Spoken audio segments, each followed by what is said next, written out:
ಸತ್ಯ ಏನು ಅಂತ ಕಡೆಗೂ ನಿಮಗೆ ಗೊತ್ತಾದ್ಮೇಲೆ ನೀವು ಸತ್ಯದ ಪರವಾಗಿ ಇರ್ತೀರ ನನ್ನ ನಂಬಿಕೆ ನನಗೈತೆ.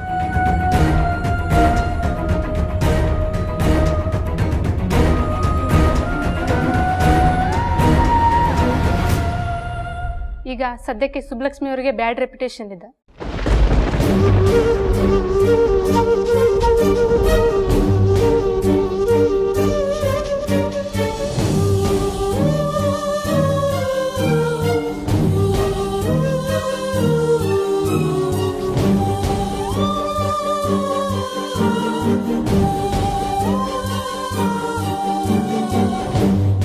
ಹೌದು ಕಣವ, ನೀನು ಮಾತು ದಿಟ್ಟ.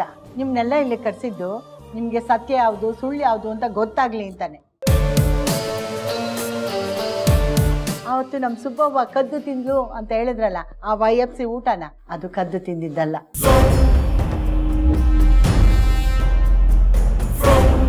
ಅವಳು ಮನೆಯಿಂದ ತಗೊಂಡೋಗಿದ್ದ ಡಬ್ಬಿ ಊಟ ಅವಳು ತಿಂದಿದ್ದು. ಆದರೆ ಆ ವಿಡಿಯೋನ ಎಡಿಟ್ ಮಾಡಲಾಗಿತ್ತು. ನಿಮಗೆಲ್ಲ ಇವತ್ತು ಅದರ ಒರಿಜಿನಲ್ ವಿಡಿಯೋ ತೋರಿಸ್ತೀನಿ.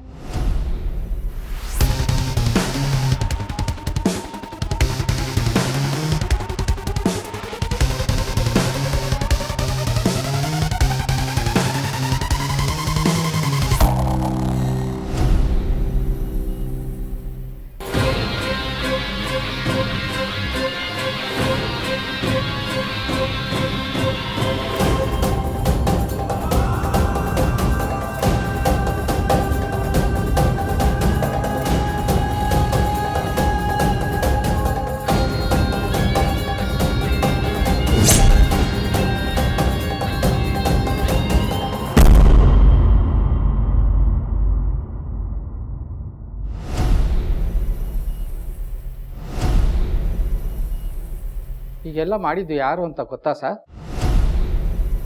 ನಂಗೆ ಗೊತ್ತೈತೆ.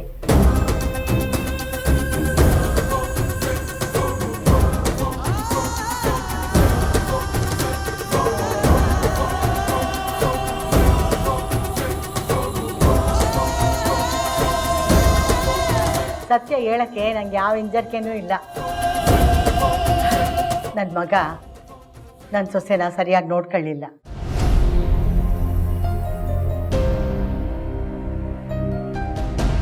ಮೋಸ ಮಾಡ್ದ. ಯಾವಳನ್ನೋ ಕಟ್ಕೊಂಡ. ಅವಳ ಮಾತು ಕೇಳಿ ನನ್ನ ಸೊಸೆ ಯಾವುದೇ ಕೆಲಸ ಶುರು ಮಾಡಲಿ ಅದಕ್ಕೆ ಕಲ್ಲಾಕಕ್ಕೆ ನೋಡ್ತಾರೆ. ಈಗಲೂ ಕಲ್ಲಾಕಕ್ಕೆ ನೋಡ್ತಾರೆ ಅಂತ ಮಹಾನ್ ಭಾವರು ಇವರೇ.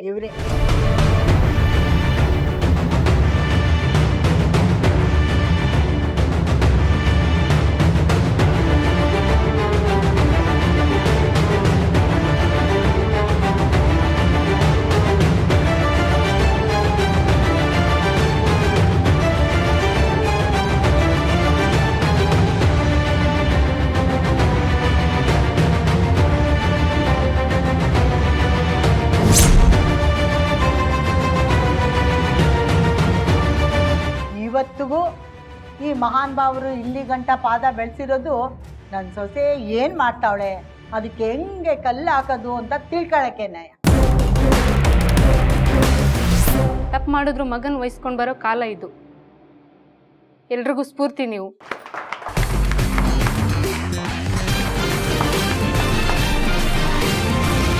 ಸುಬ್ಬಲಕ್ಷ್ಮಿ ಅವರಿಗೆ ಆಗಿರೋ ಅನ್ಯಾಯದಲ್ಲಿ ನಮ್ಮದು ಪಾಲಿದೆ. ಹಾಗಾಗಿ ಈ ಅನ್ಯಾಯನ ನಾವೇ ಬಗೆಹರಿಸ್ತೀವಿ. ನಾಳೆ ನ್ಯೂಸ್ ನೋಡಿ, ಪೇಪರ್ ಓದಿ, ನಾವಿನ್ನು ಬರ್ತೀವಿ.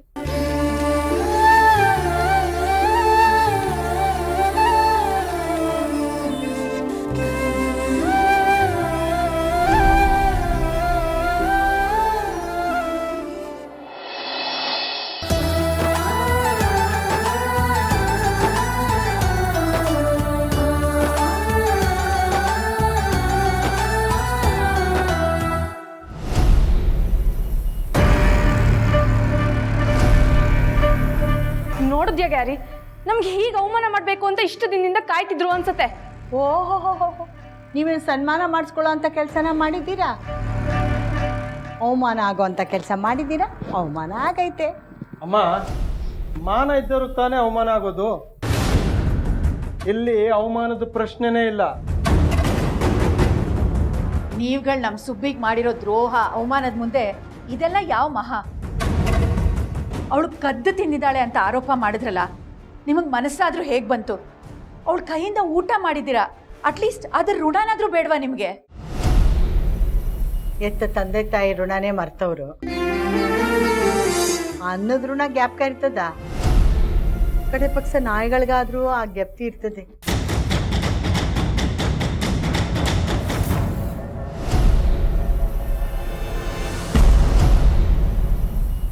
ಅದಕ್ಕಿಂತ ಕಡಿಯೋದವ್ರಿಗೆ ಅವ್ರಿಗೇನು ನೆನಪಿರ್ತದೆ ಬಿಡು. ಈಗ ಹೇಳಿ, ಏನೋ ನಾವು ನಿಮ್ಗೆ ಅವಮಾನ ಮಾಡಬೇಕು ಅಂತ ಕಾಯ್ತಾ ಇದ್ದೀವಿ ಅನ್ನೋಂಗೆ ಮಾತಾಡ್ತಿದ್ದೀರಲ್ಲ. ಫಸ್ಟ್ ಆಫ್ ಆಲ್ ನಿಮ್ಮನ್ನ ಇಲ್ಲಿ ಕರೆದಿದ್ಯಾರು? ನೀವಾಗ ನೀವೇ ಬಂದ್ರಿ, ನೀವೇ ಅವಮಾನ ಮಾಡಿಸ್ಕೊಂಡ್ರಿ. ಈಗ ನೀವು ಮೈ ಪರ್ಚ್ಕತ್ತಿದ್ದೀರಾ? ಸುಬ್ಲಕ್ಷ್ಮಿ,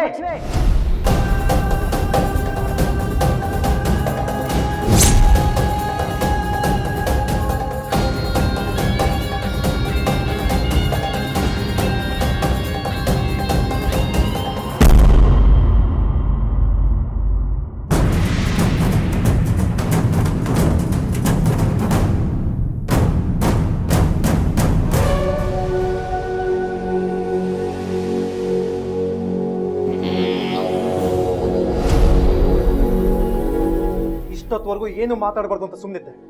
ಆದ್ರೆ ನೀವು ಇಷ್ಟೊಂದು ಮಿತಿ ಮೀರ್ತಿದ್ದೀರ ಅಂದ್ರೆ ಇನ್ನು ನಾನು ಸುಮ್ಮನಿರಲ್ಲ. ಸುಬ್ಲಕ್ಷ್ಮಿಯರ ಮೇಲೆ ಕೈ ಮಾಡೋ ಅಧಿಕಾರ ಇನ್ನು ನಿಮಗಿಲ್ಲ. ಅಧಿಕಾರ ಇಲ್ವಾ? ಓ, ತಮಗ ಅಧಿಕಾರ ಇದೆಯೋ? ಅವಳು ತಾಳಿ ಕಟ್ಟಿರೋ ಗಂಡನಿಗೆ ಅವಳನ್ನ ಮುಟ್ಟೋ ಅಧಿಕಾರ ಇಲ್ಲ ಅಂದಮೇಲೆ ನಿಮಗೆ ಮುಟ್ಟೋ ಅಧಿಕಾರ ಇದೆಯಾ? ಹೇಳೋ. ಗುರುಮೂರ್ತಿ,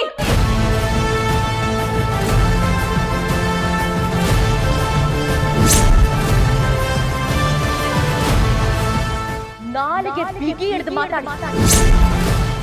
ಇವತ್ತ ಆ ತಾಳಿ ಬಗ್ಗೆ ಮಾತಾಡ್ತಿದ್ದೀರಾ? ಯಾಕೆ ಇಷ್ಟು ದಿನ ಅದ್ರ ಬಗ್ಗೆ ಮರ್ತೋಗಿದ್ರಿ ಅಲ್ವಾ?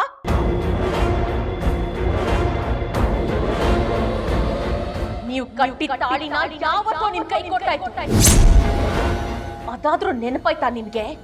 ಆವತ್ತಿಗೆ ಆ ಸುಬ್ಬಿ ಸತ್ತೋದ್ಲು. ತಾಳಿನೇ ಜೀವ ಅನ್ಕೊಂಡಿರೋಳು ಕುತ್ತಿಗೆ ಕೈ ಹಾಕಿ ತಾಳಿ ಕೀಳೋ ಕೀಳು ಮಟ್ಟಕ್ಕೆ ನೀವ್ ಯಾವತ್ ಕೀಳಿದ್ರೋ ಆವತ್ತೇ ನೀವು ನನ್ನ ಪಾಲಿಗೆ ಇಲ್ಲ ಅಂತ ಅನ್ಕೊಂಡಾಯ್ತು.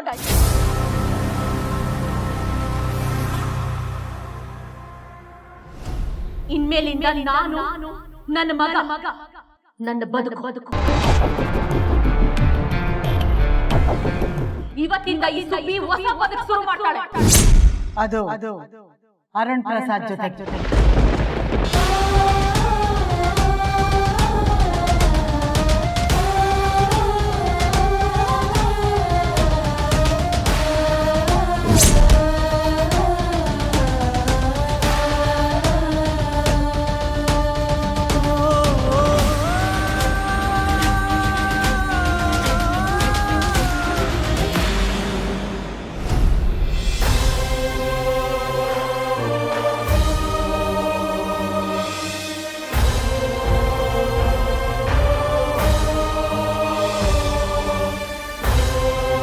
ಅರುಣ್, ಇದ್ಯಾಕಪ್ಪ ಇಲ್ಲೇ ನಿಂತ್ಕೊಂಡೆ?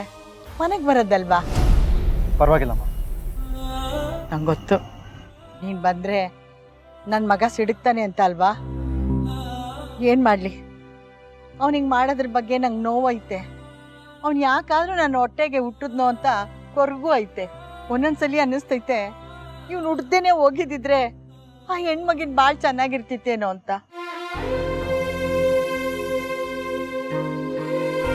ಅಯ್ಯೋ ನೋಡು, ನೀ ಏನೋ ಮಾತಾಡಬೇಕು ಅಂತ ಬಂದರೆ ನಂದೇ ಕತೆ ಹೊಡಿತಾ ಇದ್ದೀನಿ. ಅದೇನಿಸಿ ಹೇಳಪ್ಪ. ಅದು ನಾನೀಗ ಬಂದಿರೋದು ಸುಬ್ಲಕ್ಷ್ಮಿಯವ್ರ ಜೀವನದ ಬಗ್ಗೆನೇ ಮಾತಾಡೋಕ್ಕೆ. ನಮ್ಮ ಸುಬ್ಬಿ ಅದೃಷ್ಟವಂತೇನೋ ನತದೃಷ್ಟೇನೋ ಒಂದು ಗೊತ್ತಾಗ್ತಾ ಇಲ್ಲ. ಅವಳು ಗಂಡ ಬಿಟ್ಟಿರೋಕ್ಕೆ ಅವಳು ನತದೃಷ್ಟೇನೇನೆ. ಆದರೆ ನಿಮ್ಮಂಥವ್ರ ಪ್ರೀತಿ, ಕಾಳಜಿ, ವಿಶ್ವಾಸ ಎಲ್ಲ ಅವಳಿಗೆ ಸಿಕ್ಕೈತಲ್ಲ, ಅವಳು ಅದೃಷ್ಟವಂತೇನೆ. ಇಲ್ಲಮ್ಮ, ಅವರೆಲ್ಲರೂ ಪ್ರೀತಿ ವಿಶ್ವಾಸನ ಕಳಿಸಿರೋದು ಅವ್ರ ಅದೃಷ್ಟ ಅಂತ ಅನ್ಕೋಬೇಡಿ. ಅದಾಗಿರೋದು ಅವ್ರ ಒಳ್ಳೆ ಗುಣದಿಂದ, ಅವ್ರ ಒಳ್ಳೆತನದಿಂದ. ಏನು ಒಳ್ಳೆತನನೋ ಏನೋ, ತಬ್ಲಿ ಮಗ ಕಣಪ್ಪ ಅದು. ಈಗ ನೀವೇ ಅವಳಿಗೆ ಆಸರೆ. ನಾನೀಗ ಅವ್ರಿಗೆ ಆಸರೆ ಆಗಿರೋದ್ರ ಬಗ್ಗೆನೇ ಮಾತಾಡಕ್ ಬಂದಿರೋದಮ್ಮ.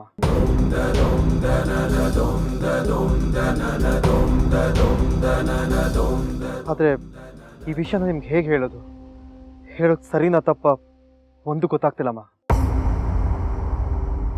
ಆದ್ರೆ ಸುಬ್ಲಕ್ಷ್ಮಿಯವರು ನಿಮ್ಮ ಮೇಲೆ ಅಪಾರವಾದ ಗೌರವನ ಇಟ್ಕೊಂಡಿದ್ದಾರೆ. ಅವ್ರಿಗೆ ನೀವು ಬರೀ ಅತ್ತೆ ಮಾತ್ರ ಅಲ್ಲ, ತಾಯಿ ಸ್ಥಾನದಲ್ಲೂ ಇದ್ದೀರಾ. ಅವಳು ಯಾವತ್ತೋ ನನ್ನ ಮಗಳಾಗ್ಬಿಟ್ಲು ಕಣಪ್ಪ. ಆ ಮೂದೇವಿ ಅವಳ ಗಂಡ ಆಗಿರ್ಬಾರ್ದಾಗಿತ್ತು. ಎಷ್ಟೋ ಸಲ ಅನ್ಸೈತೆ ಗೊತ್ತಾ, ಅಂತ ಅಪ್ರಂಜಿ ಅಂತ ಹುಡುಗಿಗೆ ಆ ಓದಿ ಖ್ಯಾತ ಗಂಡ ಆದ್ನಲ್ಲ ಅಂತ. ಎಷ್ಟೋ ಸಲ ಪಶ್ಚಾತ್ತಾಪ ಪಟ್ಟಿದ್ದೀನಿ ಗೊತ್ತಾ. ನಿಮ್ ಪಶ್ಚಾತ್ತಾಪಕ್ಕೆ ಮುಕ್ತಿ ಕೊಡೋ ವಿಚಾರನೇ ಮಾತಾಡೋಕೆ ಬಂದಿರೋದಮ್ಮ. ಅಂದ್ರೆ ನಿಮ್ಮ ಮಗ ಮತ್ತೆ ಸುಬ್ಲಕ್ಷ್ಮಿ ಅವ್ರನ್ನ ಒಪ್ಕೊಂಡು ಜೀವನ ನಡೆಸ್ತಾನೆ ಅಂತ ನನ್ಗಂತೂ ಅನಿಸ್ತಿಲ್ಲಮ್ಮ. ನೀ ಹೇಳೋದು ದಿಟ್ಟನೇ ಕಣಪ್ಪ. ಹಾಗಂತ ಅವ್ರ ಪೂರ್ತಿ ಜೀವನ ಹೀಗೆ ಒದ್ದಾಡ್ಕೊಂಡು ಕಷ್ಟಪಟ್ಕೊಂಡೇ ಬಾಳ್ಬೇಕಾ? ಸಾರಿ ಅಮ್ಮ, ನೀವೇನು ಅಂದ್ಕೊಳ್ಳಲ್ಲ ಅಂದರೆ ನನ್ನೊಂದು ಮಾತು. ಅವರಲ್ಲಿರೋ ತಾಯಿ ಗುಣಕ್ಕೆ ನಾನು ಇನ್ನೂ ಸ್ವಲ್ಪ ಜವಾಬ್ದಾರಿ ಹೆಚ್ಚೋಣ ಅಂತ ಅಂದ್ಕೊಂಡೆ. ಅಂದರೆ ಅವರು ನನ್ನ ಮಗಳಿಗೂ ತಾಯಿ ಸ್ಥಾನ ನೀಡೋದು ಅಂತ ಕೇಳೋಣ ಅಂತ ಅನ್ಕೊಂಡೆ.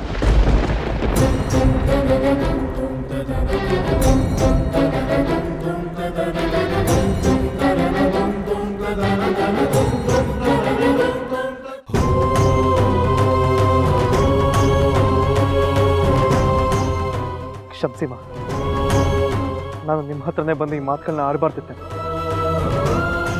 ಆದರೆ ನಾನು ನಿಮ್ಮ ಹತ್ರನೇ ಬಂದು ಮಾತಾಡೋದಕ್ಕೆ ಮನಸ್ಸು ಮಾಡಿದ್ದು ನಿಮ್ಮ ತಾಯಿ ಅಂತ ಭಾವಿಸಿ. ನಾನೀಗ ನನ್ನ ನಿರ್ಧಾರನ ಹೇಳ್ತೀನಿ, ಕೇಳ್ತಾ ಇದ್ದೀನಿ ಅಷ್ಟೇ. ನಿಮಗೆ ಬೇಡ ಅನ್ಸೋದಾದ್ರೆ ಹೇಳ್ಬಿಡಿ. ನಾನು ಈ ಕ್ಷಣನೇ ನನ್ನ ಮನಸ್ಸಿಂದ ಆಲೋಚನೆ ತೆಗೆದಾಕ್ಬಿಡ್ತೀನಿ.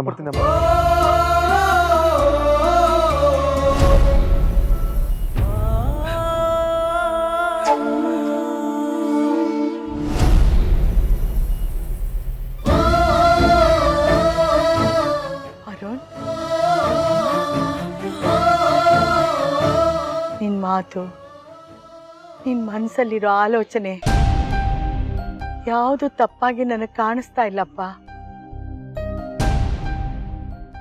ನಮ್ಮಿಂದನೇ ಸುಬ್ಲಕ್ಷ್ಮಿ ಜೀವನ ಹಾಳಾಯ್ತು ಅಂತ ಕೊರಗ್ತಾ ಇದ್ದೆ.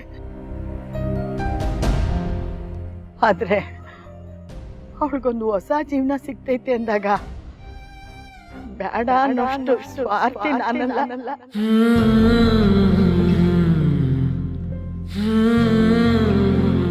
ಇಂಥ ಮಗಿನ ನನ್ನ ಮಗ ಉಳಿಸ್ಕೊಳ್ಳಿಲ್ವಲ್ಲ ಅನ್ನೋ ಸಂಕಟ ಯಾವಾಗ್ಲೂ ಉಳ್ದೋಯ್ತು. ಆ ಸಂಕಟಕ್ಕಿಂತ ಸುಬ್ಬಿ ಬದುಕು, ಭವಿಷ್ಯ ಅದು ದೊಡ್ಡದು. ನಂದು ಸಂಪೂರ್ಣ ಗಣಪ.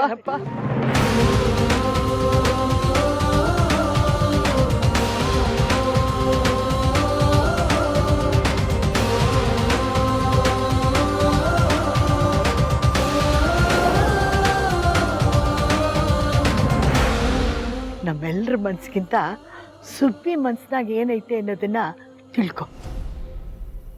ಅವಳ ಒಪ್ಪಿಗೆನೆ ಮುಖ್ಯ ಅಲ್ವಾ? ನೀನೇ ನೇರವಾಗಿ ಹೋಗಿ ಕೇಳಪ್ಪ. ಅಮ್ಮ, ನಾನು ನೀನೇ. ಇಂಥ ಸೂಕ್ಷ್ಮವಾದ ವಿಚಾರಗಳು ಮೂರನೇವ್ರ ಮುಖಾಂತರ ಹೋದ್ರೆ ಬೇರೆನೇ ರೂಪ ಪಡ್ಕೊಂಡ್ಬಿಡ್ತದೆ. ನಿನ್ನ ಮನ್ಸಾಗ ಏನೈತೆ ಅನ್ನೋದನ್ನ ನೇರವಾಗಿ ಸುಬ್ಬಿಗೆ ಹೇಳು. ಆಮೇಲೆ ನಿರ್ಧಾರ ಅವಳಿಗೆ ಬಿಟ್ಟಿದ್ದು.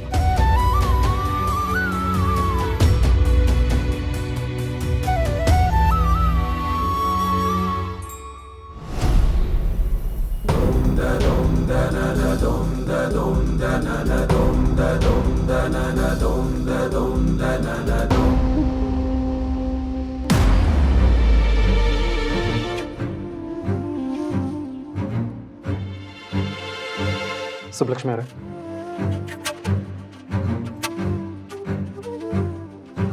ನೀವು ನನ್ನ ಮದುವೆ ಆಗ್ತೀರಾ?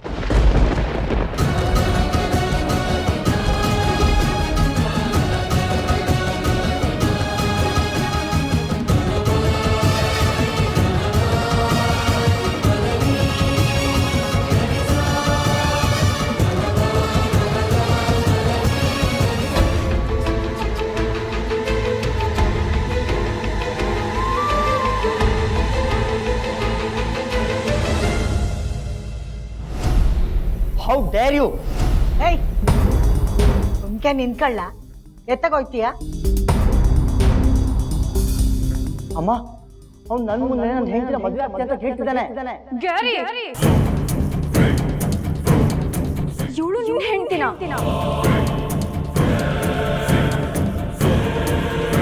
ನಿನ್ಗೇನ್ ತಲೆಗೆಲೆ ಕೆಟ್ಟಿದ್ಯಾ? ಅವ್ಳು ಬೇಕಾಗಿಲ್ಲ, ನೀನೇ ಅಲ್ಲ ಅಂತ ಹೇಳ್ತಿದ್ದೋನು ಈಗೇಗ ಅವಳು ನಿನ್ ಹೆಂಡತಿ ಆಗ್ತಾಳೆ? ಹೇಳಪ್ಪ ಗುರು, ಹೇಳು. ನಾವು ಕೇಳಬೇಕು ಅಂದ್ಕೊಂಡಿದ್ದ ಪ್ರಶ್ನೆನ ಅವಳೇ ಕೇಳ್ತಿದ್ದಾಳೆ. ಮೊದಲು ಅವಳಿಗೆ ಉತ್ತರ ಕೊಟ್ಟು ಆಮೇಲೆ ನಮ್ಮ ಸುಬ್ಬಿ ವಿಷಯದ ಬಗ್ಗೆ ಹಾರಾಡುವಂತೆ. ಅವನೆಷ್ಟು ಹಾರಾಡಿದ್ರು ಅಷ್ಟೇಯ. ಏನು ನಡಿಬೇಕೋ ಅದೇ ನಡೀತದೆ.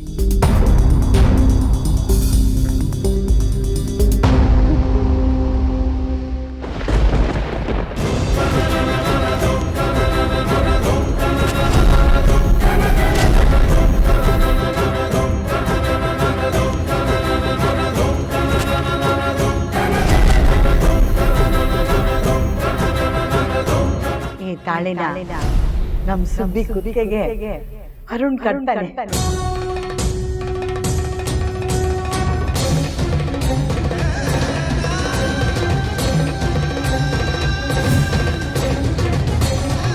ಇದು ಕೇವಲ ಚಿನ್ನದ ಸರ ಮಾತ್ರ. ತಕ್ಕಳಿ ಇವತ್ತಿಂದ ನನಗೂ ನಿನಗೂ ಯಾವ ಸಂಬಂಧನೂ ಇಲ್ಲ.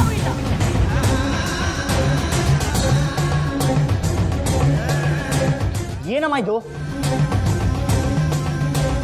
ನೀನು ನನ್ನ ಶತ್ರು ಆಗ್ತಿದ್ಯಾ? ಅದು ನಾನು ಕಟ್ಟಿದ ತಾಳಿ. ಹೌದಪ್ಪ, ನೀನ್ ಕಟ್ಟಿದ ತಾಲಿನೇ. ಇದೇ ತಾಲಿನೇ ನೀನ್ ಕೀಳಕ್ ಹೋಗಿದ್ದು. ಆದ್ರೆ ನಾನು ಇದಕ್ಕೆ ಒಪ್ಪಲ್ಲ. ನಿನ್ನ ಒಪ್ಪಿಗೆ ಇಲ್ಲಿ ಯಾರಿಗೂ ಬೇಕಾಗಿಲ್ಲಪ್ಪ. ಅವಳ ಮದುವೆ ನೀವು ಹೇಗೆ ಡಿಸೈಡ್ ಮಾಡ್ತೀರಾ? ಅದಕ್ಕೆ ಅವಳು ಒಪ್ಪಬೇಕಲ್ಲ. ಅವಳ ಒಪ್ಕೆನೆಯ ಅರುಣ್ ಕೇಳ್ತಾ ಇರೋದು. ಸುಬ್ಲಕ್ಷ್ಮಿ ಅವರೇ, ನಮ್ಮ ಈ ಇಷ್ಟ ದಿನದ ಸ್ನೇಹಕ್ಕೆ ಒಂದು ಸಂಬಂಧದ ಅರ್ಥ ಕೊಡಬೇಕು ಅಂತ ನಂಗೆ ಅನ್ಸುತ್ತೆ. ಒಬ್ಬ ಒಳ್ಳೆ ಸ್ನೇಹಿತೆ ಒಬ್ಬ ಒಳ್ಳೆ ಜೊತೆಗಾತಿ ಆಗ್ತಾರೆ ಅಂತ ನಾನು ಅಂದ್ಕೊಂಡಿದ್ದೀನಿ. ನನ್ನ ಈ ಅಭಿಪ್ರಾಯಕ್ಕೆ ಅಮ್ಮನ ಆಶೀರ್ವಾದ ಕೊಡೋದಕ್ಕೆ